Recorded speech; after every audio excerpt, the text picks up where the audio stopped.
Tudo bom? Agora vamos para a parte 3. Então, vamos ver aquela questão de dependência, né? Então, já estou considerando que vocês viram o vídeo da parte 1, viram o vídeo da parte 2 e também já estudaram a questão dos mapas mentais. Então, aí vocês entraram agora na parte 3, ok? Que nós vamos tratar de requisitos não funcionais e requisitos de domínio, tá bom? Tá. Nós já tratamos e dissemos que nós vamos trabalhar bem a questão dos requisitos funcionais. É o que mais importa para a gente com relação aos softwares. Porque nós precisamos ter os requisitos funcionais para poder identificar o que exatamente o software vai fazer. Ok? Bom, os requisitos não funcionais, gente, são aqueles que estão relacionados a alguma restrição do sistema. Tá? Ou alguma propriedade que ele tem. Relacionadas a quê? Tempo, espaço ou qualquer outra situação assim. Tá? Assim, gente, nós dizemos o seguinte, que os requisitos não funcionais não estão intimamente relacionados ao escopo do software. Mas se nós não tratarmos os requisitos não funcionais, é capaz do software não funcionar da maneira correta. Ok?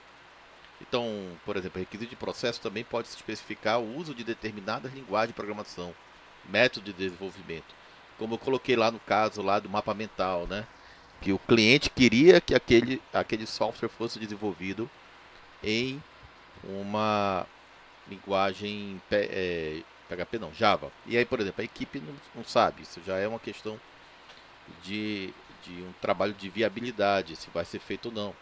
Mas o cliente pode exigir, porque ele pode querer depois manter aquele aplicativo, então ele obriga, olha, eu quero fazer tal linguagem, tá? Mas não é só isso não, ok? Por quê? Porque eu tenho outros requisitos não funcionais, tenho N requisitos não funcionais que podem ser tratados, tá? E a grande questão é o seguinte, que esses requisitos não funcionais, como não são, como o próprio nome está dizendo, uma funcionalidade, ele fica difícil às vezes de mensurar, que é o que? Medir como medir, né? Como se esperar um resultado adequado para eles, né? Então assim, não, para cada um dos requisitos funcionais, não funcionais que forem identificados, nós temos que criar alguns parâmetros de análise para saber exatamente qual é como é que eu vou verificar se aquele requisito não funcional está atendendo ou não, né? Vou dar um exemplo para vocês: velocidade, quantas transações processadas em tempo de resposta do usuário por evento, tamanho, né?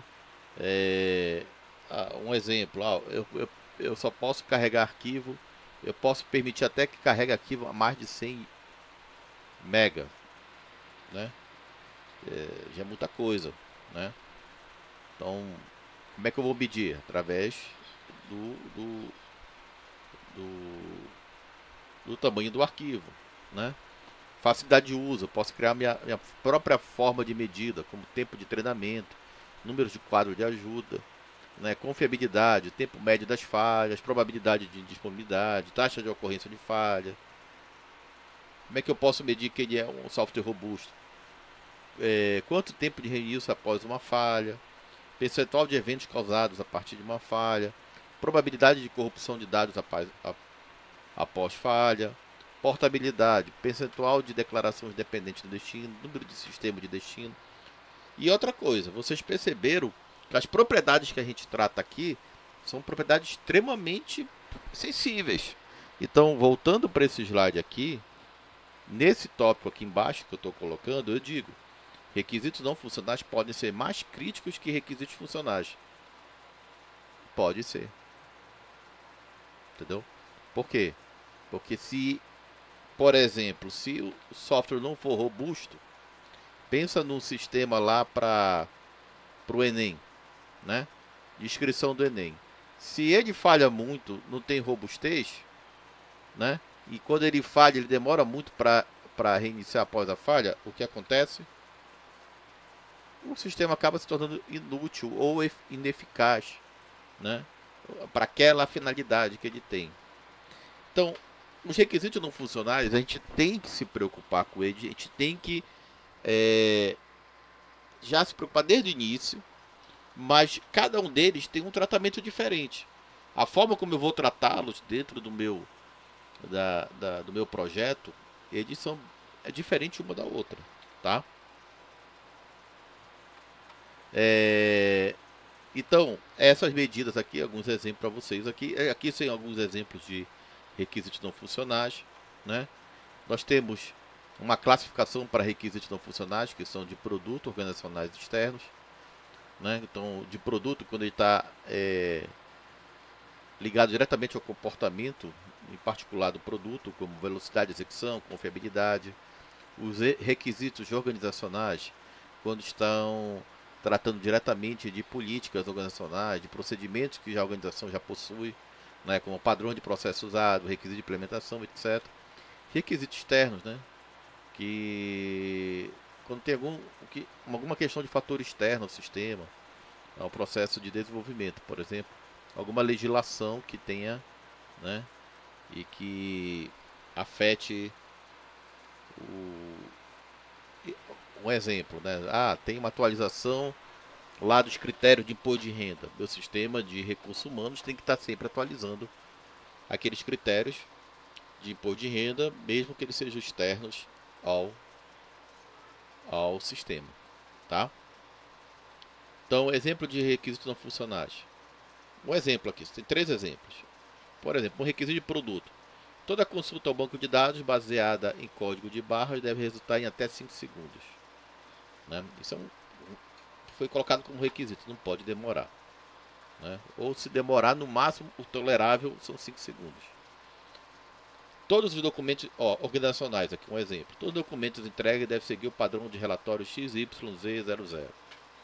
Requisitos externos. Informações pessoais dos usuários não devem ser vistas pelos operadores de sistema. Ok? Requisitos de domínio. São derivados do domínio da aplicação. Né? E acaba descrevendo o que? A característica do sistema.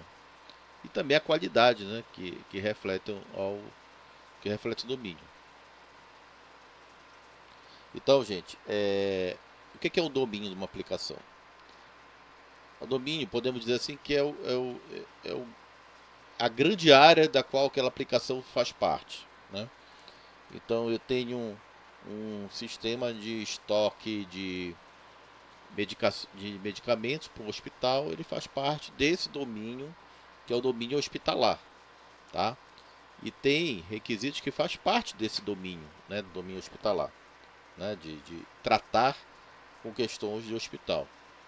Então podem ser requisitos funcionais novos, porque eles acabam derivando do próprio domínio, né, restrições sobre requisitos que já existem, ou algumas computações específicas, né, ou que seja, alguns processamentos específicos por causa que aquele domínio sempre exige aquele tipo de processamento. Então, se os requisitos de domínio não forem satisfeitos, o sistema pode tornar-se o quê? Não prático. Então, tu trataste daquele software dentro daquele cenário específico, mas tu não olhaste o domínio. E o domínio pode dizer muita coisa em termos de necessidade que a gente precisa também derivar para os nossos softwares que estão dentro dele. Ok? Bom, alguns problemas aqui que a gente da questão de entendimento, por exemplo, de requisitos de domínio. Requisitos são descritos na linguagem do domínio da aplicação. Isso é um problema. Por quê? Por que questão de entendimento? Normalmente, quando vocês vão trabalhar em algum local, as pessoas vão tratar... As pessoas, já, por isso que é domínio, né? Dominam aquele cenário. Então, elas acabam te conversando contigo ou tratando as coisas com vocês, né, nesse trabalho inicial, usando os termos, o linguajar do seu domínio, né? E que muitas vezes não fazem parte do nosso domínio de quem está tentando entender este cenário, ou estes cenários, vou colocar no plural. Então, uma das coisas que é interessante é essa imersão nossa dentro desse domínio, né, do problema. Acaba que muitas vezes os analistas eles acabam virando os analistas, quem está fazendo o levantamento de requisitos, análise de requisitos, acabam se tornando alguém que conhece também o domínio, que sabe tratar o domínio muito parecido com o pessoal da área, né? Por quê? Porque tu acaba tendo essa imersão e tem que ter, né, um certo nível de imersão, porque tem uma hora que vocês vão conversar, tratar, por exemplo, com o médico, vai tratar, eles vão acabar usando muito a linguagem dele, né, do domínio dele. Eu trabalho muito tempo na área jurídica, então eu tenho que tratar na linguagem jurídica muitos termos, né? Não é entendido, não é entendido pelo engenheiro de software que vão desenvolver a aplicação. Isso é um problema, né, gente? Como é que se resolve isso? Primeira dica prática, e nós vamos tratar isso no próximo vídeo, mas que eu já traço para vocês aqui. É um estudo prévio. Um estudo prévio sempre ajuda, tá? Estudar uma legislação, estudar o domínio com pesquisa na internet, alguma coisa assim, sempre ajuda a gente não entrar sem conhecimento neste cenário, tá? Implicitude. Os especialistas no domínio entendem a área tão bem que não tornam todos os requisitos de domínio explícitos, né? Aí tem essa questão também, né? Que ele acaba, é como se tudo tivesse implícito, né? E aí o especialista do domínio que está tratando contigo, ele acha que tu está na mesma praia dele, ou seja, conhecendo tudo sobre o domínio do problema, e que de fato também não temos a obrigação de entender todo o domínio do problema da mesma bandeira como os especialistas entendem, né? E que às vezes esse problema de comunicação, principalmente com os especialistas, se torna muito cheio de ruído por conta disso. Bom, o requisito de domínio, né? A desaceleração do trem deve ser computada através da fórmula. Vou dar um exemplo aqui para vocês. A desaceleração do trem é igual a desaceleração do controle mais a desaceleração do gradiente. Onde, aí, o que acontece? Eu não sei quem é o controle e quem é o gradiente.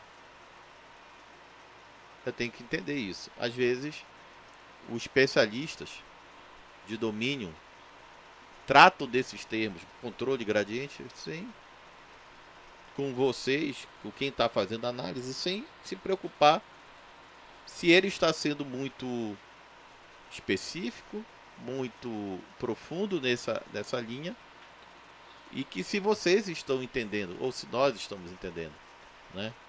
Então, uma forma, gente, de resolver isso é estudar o domínio. Não tem jeito. É fácil vocês encontrarem vários analistas de software, desenvolvedores, construtores de produtos para web, de software, que eles acabam entendendo muito bem de uma área, de uma determinada área, e acabam virando até especialistas em termos de consultoria para aquelas áreas. Por quê? Porque eles acabam estudando muito, né? E acabam entendendo muito desse linguajar, do que é realmente importante.